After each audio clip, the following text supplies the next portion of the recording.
Drum nerds, drum nerdesses, like, subscribe. Had a bit of a phantom start-stop there. Got to get that 1 million views, 3,000 subs before the end of the year. So we're going to get into some Rush Subdivisions. As you can see on the screen now, 50 votes have been cast. It's looking like it's going to be Sunday, but a lot could change from now till Friday. So cast your vote and let me know. I am a fan, a lover of democracy. Right. We are still recording. Really just double checking, had a phantom on there. So Rush Subdivisions, 133 beats per minute in both 7/8 and 4/4, released in 1982. Something else was released in 1982, and it's talked about recently now. So check the news and you'll see what I'm talking about. Right. I haven't seen this video. I definitely haven't seen this video, and I can't remember when I've heard Subdivisions last. We're talking years. So this is fairly new to me. Let's see. Oh, so it's...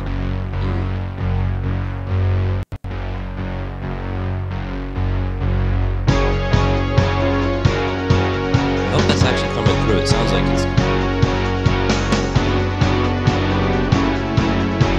It sounds horrible in my headphones. I hope it sounds better in the actual video.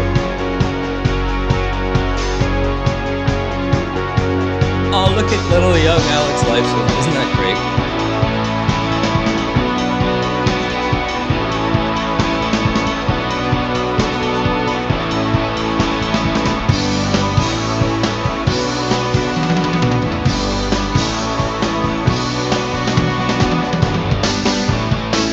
I really hope that this is coming through. If it's not, I apologize greatly.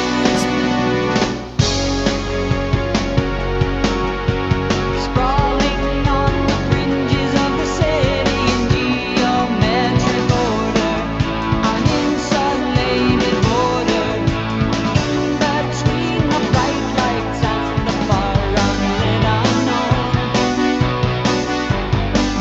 These headphones suck. I really hope it's coming through very clear on this video. And I'll stop my complaining about this. So one-sided opinions all provided, the future pre-decided, detached and subdivided in the mass production zone. Nowhere is the dreamer or the misfit so alone. Whose high school looked like that? 'Cause mine sure did. Subdivision. In the high school halls, in the shopping malls, conformally cast out. Subdivision. In the basement bars, in the backs of cars, we coolly cast out. Any escape might help to smooth the unattractive truth of the suburbs. Super hard to hear the drum part in this. I really want to hear the drum part, and I hope that it's coming out. I need to stop. I know it is or it isn't, and there's nothing I can do now, but you hear so much going on there with Neil. You do hear some subdividing. There was some 7/8 there at the start, if I heard that correctly. But yeah, we're trying to pick this apart. Smooth the unattractive truth of the suburbs have no charms to soothe the restless dream No. of you.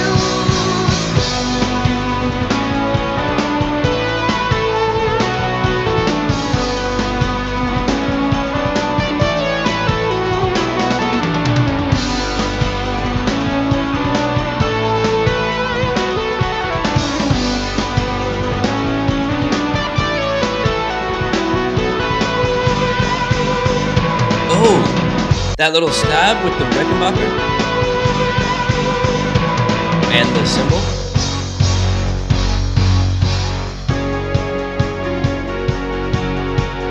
Run like moths, we drift into the city, the timeless old attraction. Oh, Cruising for what are we even doing right now? This groove, Neil. My God. I wish I could hear it better to understand it more. I'll have to revisit this video with better sound. Whether or not it comes out good for you all, I'm having a hard time picking out a lot. It just sounds like something's coming through a tin can underwater. Run like moths, we drift into the city, the timeless soul. You heard that little, sounded like a 30-second note, Phil, there. Let's see if it was. It could have been, because at 133 BPM, 30-second notes are manageable, especially for the GOAT. 100% doable. So let's see. Yeah, I think that was 30 seconds. That takes some balls. Look at that. This guy's like, no, I'm not going to do a 16th note of this. I'm 30-second note.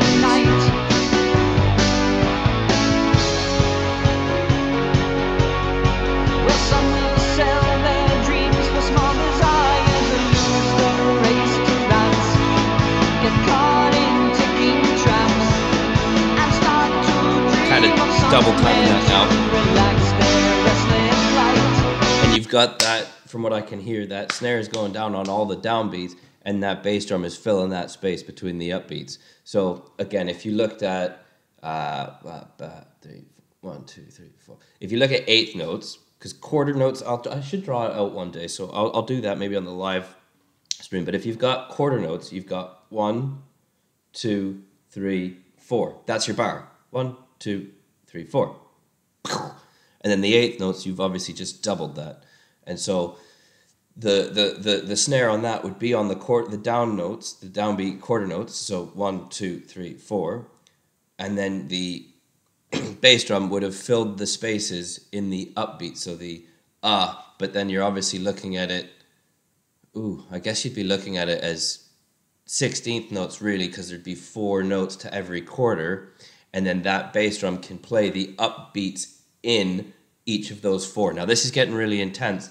I should visually draw it for you, but if you imagine 1 E and then you got the bass drum that can live in those 3 spaces outside of that downbeat for each one of those 4 quarters. Do you see what I'm getting at here? Nah. Okay, I'll probably stop that. This is, without visual representation, even I can appreciate the muddledness of it all. But what I'm trying to say is, essentially his snare drum is playing the downbeat on all of the quarter notes, and then you've got the bass drum playing in and around those spaces. There we go. Get caught in ticking traps and start to dream of somewhere to relax their restless flight. Somewhere out of a memory of lighted streets on quiet nights. Can we just appreciate the cerebralness that Neil has written the lyrics for all of these songs? And that's not your real voice, Alex.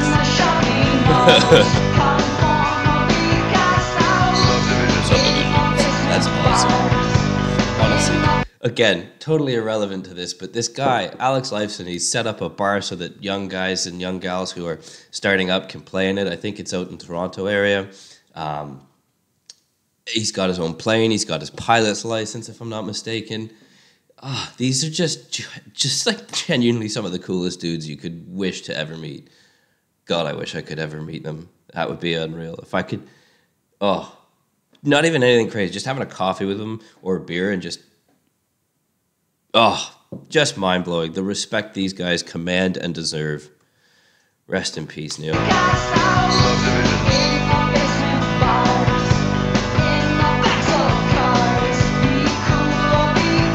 Nice pint glass too. They stopped serving those in England, those jugs, because people would wrap them around people's heads and those would smash you up. They're thick. But the dimples apparently let you see if the ale is off or not. And we're gonna look at that with those hi-hat flutters. See,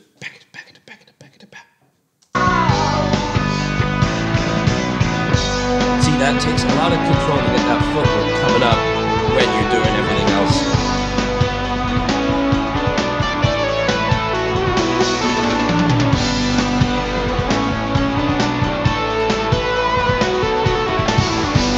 Now, obviously, you've got subdivisions of music. You're looking at a subdivision. So you can see the multifacetedness that this name and music video has. It's pretty cool, actually, because that is a typical kind of Canadian subdivision. I would imagine it's no different in America, but that's a subdivision. That's what we have. We have subdivisions. Big for my non-Canadian American audience that don't know necessarily what subdivisions are. We've got a bunch back where I'm from. You know, they're called certain things. So we have the Monopoly board because the streets are named after that. We have certain other things, but they're all subdivisions because they're big conglomerate units of houses, all in winding streets and whatnot. And you got your opening to come into it. You got your exit. And that's just where you put all of these houses, subdivisions. But in the musical sense, for drums at least specifically, you can work in 6s, 8s, 4s, 2s, 3s. You can subdivide the note value and get a certain amount of notes for that specific note. So 1, 2, 3, 4, 1, 2, 3, 4, 5, 6, 7, 8, 1, 2, 3, 4, 5, 6, 7, 8, 1, 2, 3, 4, 5, 6, 7, 8, 9, 10, 11, 12. You wouldn't count that high, you just go 1, 2, 3, 1, 2, 3, 1, 2, 3, 1, 2, 3, 1, 2, 3. See? So you can subdivide note values, but you can subdivide people. I get the point of the song now. Oh no. What a stark reality.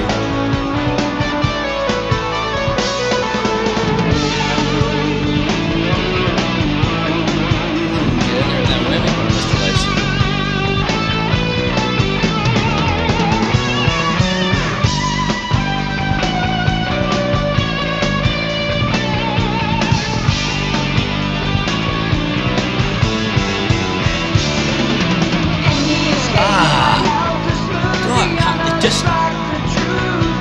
You can't not acknowledge that Neil Peart is the GOAT.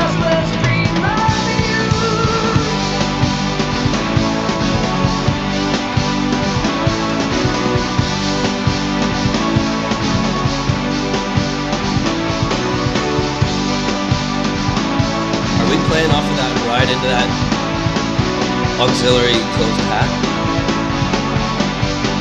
Now we brought those snare drums into the floor, into the court. So the snare's playing a bunch of skip notes like he usually does. That happens in Tom Sawyer in that kind of middle 8 breakdown. The snare plays it. It just kind of goes on its own little journey. Very controlled. His brain, he's very methodical about where it goes. It's not, no doubt, it's not going to be different any other time. It'll all be the same.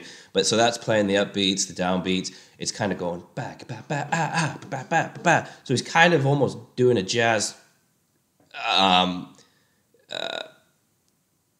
What would you call it? It's basically like a homage to jazz where he's kind of doing, it's kind of freestyling, but with Neil it was always very worked out, except for some of the fills, but solos. So his hands kind of freestyling there a little bit, and then he's playing as it should, and we're still coming back to that downbeat, but then at the end to emphasize and push this song even farther up, that then plays just bog standard quarters, ba, ba, while he's going between the two voices over here. What sounds like it could be a trash cymbal, an effect cymbal, it could just be a very open hat or a slightly open hat that's given that sound. So we'll see if I can see it, but see, there's a sweet grace. Now we're on the chorus.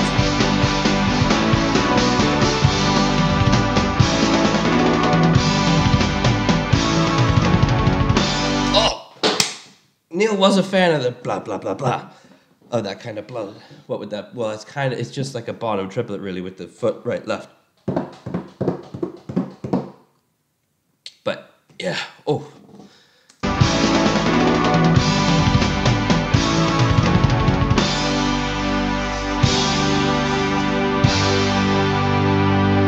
No more? Yes, more! Aha! Thank you, Mr. Peart. Oh, a little bit of a floor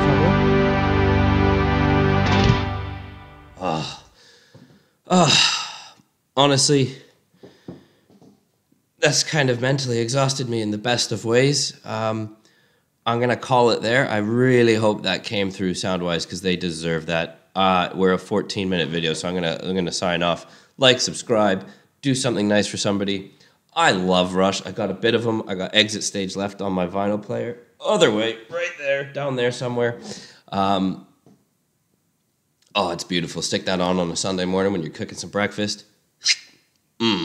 Fabulous. But so is some, what's her name? Edith Piaf. Love a bit of Edith Piaf. Whoo, get Life in Red on. Oh, obviously the English version there. I mean the French version, but the English version of the title. I'm going to stop now. We're done. Go. Have a nice day. Do something nice for somebody you don't know. And I'll see you in the live stream on Saturday or Sunday. Keep your stick on the ice.